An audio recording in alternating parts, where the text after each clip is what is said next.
What is going on, guys? Welcome to the episode number 8 of the Python tutorial series for beginners. In today's video, we're going to learn about exceptions and error handling in Python.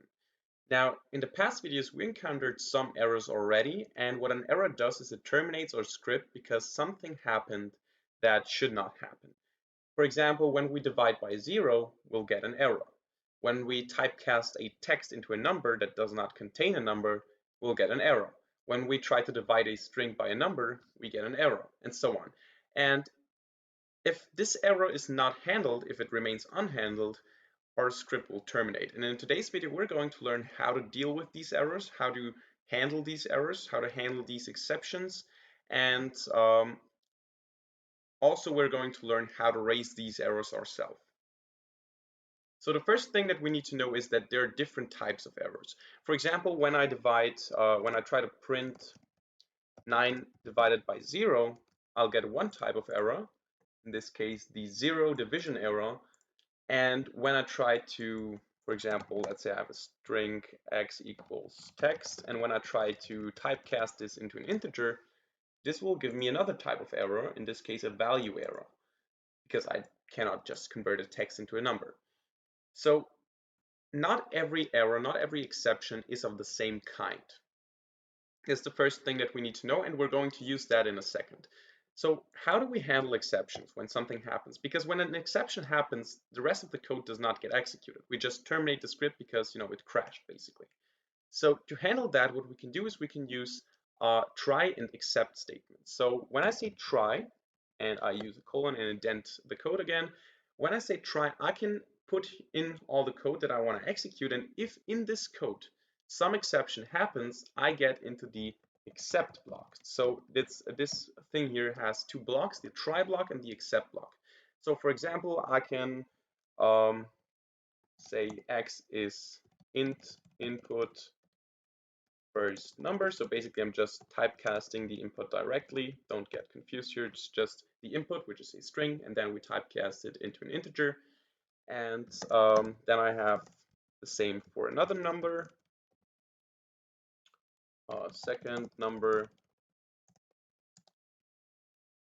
And now what I want to do is I want to say print x divided by y. So when I get an error, I want to print a message.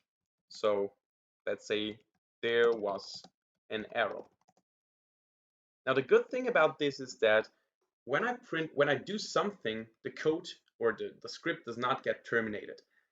It does not execute the code in the try statement, or when an exception comes, it displays. We don't execute the statements after that, but the script still continues to run, and if there's some code here, it will still be executed. So in this case, what I do when some error happens, I just print there was an error. Instead of crashing the program and saying, okay, there was a, I don't know, value error, I just say there was an error and we continue. So let's try this out. Let's say 10 and 0. It will say there was an error. It will not tell me it was a zero division error. It would just say it was an error. Also, when I enter text, it will immediately say there was an error because it tries to typecast it already. So whenever some error occurs, doesn't matter which type of error it is, I get into this block here. However, sometimes I want to check for specific error types because I'm not only interested if something goes wrong, I'm interested in what does go wrong. So in this case, 3 things might go wrong. I might divide by 0, I might typecast some text into a number, or I can divide a text by a number. Whereas actually the last one does not work because I cannot even input some text. So 2 errors can happen here. I can divide by 0, or I can input some text that I cannot typecast into an integer. And these are 2 different errors. And if I want to accept, or if I want to build 2 except blocks for these 2 possibilities, for these 2 errors, I can say except, and then the kind of error I want to catch here. So value error, for example. And I can say, please enter a valid number next time. And then I can say except zero division error print cannot divide by 0. So now depending on the input, I will get two different messages. So if I say 10 and 0, it will say cannot divide by 0. When I enter a text, it will say please enter a valid number next time. So we can use these different except blocks to handle different types of specific exceptions. And usually we don't just print a text here, but we try to handle the situation. So if y is 0, I can also say, okay, 0 was entered, I cannot divide by 0, but I pick 1 instead. So I say y equals 1, and then I print x over y, for example, if I want to do this. So when I say 10 and 0, it will say 10 and 1, and it will give me 10 as a result because cannot divide by 0, but we're not going to do nothing, we're going to replace the value. And we can also set some default values, of course, in case some text was entered. Now, another block that we can talk about is the finally block, because there's not only the try statement and the except statement, we can also use a finally statement here, which contains code that will be executed no matter what. So even if the try code succeeds, and even if it does not succeed, it doesn't matter because the finally code will always be executed. Now, this is not really important for us in this case because what do you want to do? It doesn't matter. I can print, okay, done or something like that. And it doesn't matter if there is an exception or not, it will always print this. So when I enter some text, it will say done. And even if I enter two valid numbers like 10 and 20, it will say done. But usually what this is used for is when we use some streams, some file streams, we're going to talk about that in future videos. When we use some streams, we always have to close these streams. And streams are very prone to exceptions and to errors. So we usually use try and except statements around streams, opening of streams, using of streams, and streams need to be closed. And this is what we usually do in a finally statement. So last but not least for this video, we're going to talk about raising exceptions because up until now we've only talked about handling exceptions, how to handle errors, how to handle exceptions.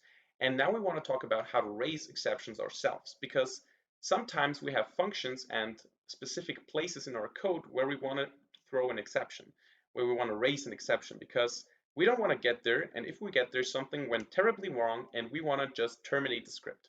So I might have some function here, and if something bad happens, if a certain condition is met, I want to raise an exception. So I use the raise keyword and then I say exception, and I can provide a message here. So for example, something went terribly wrong. Of course, usually you want to make this more technical. You want to say what exactly went wrong and what to do about it and why it happened.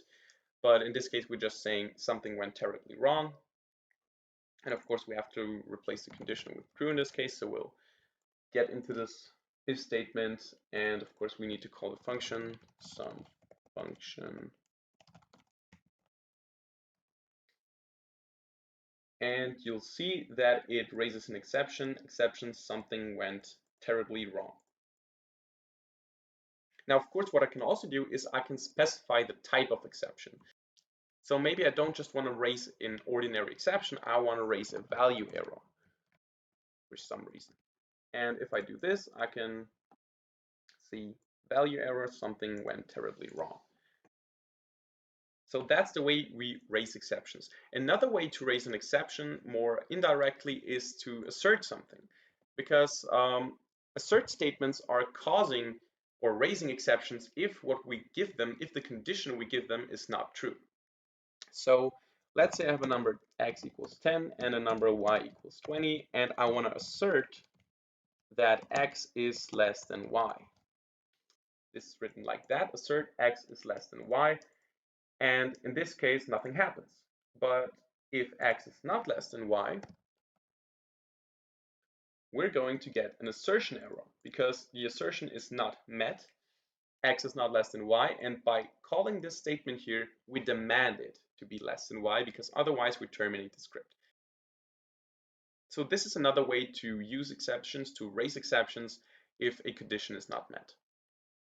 So that's everything that we need to know about exceptions and error handling for now.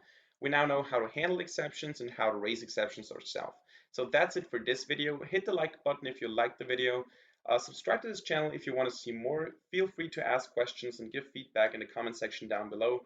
And thank you very much for watching. Stay tuned, keep watching the videos, and bye.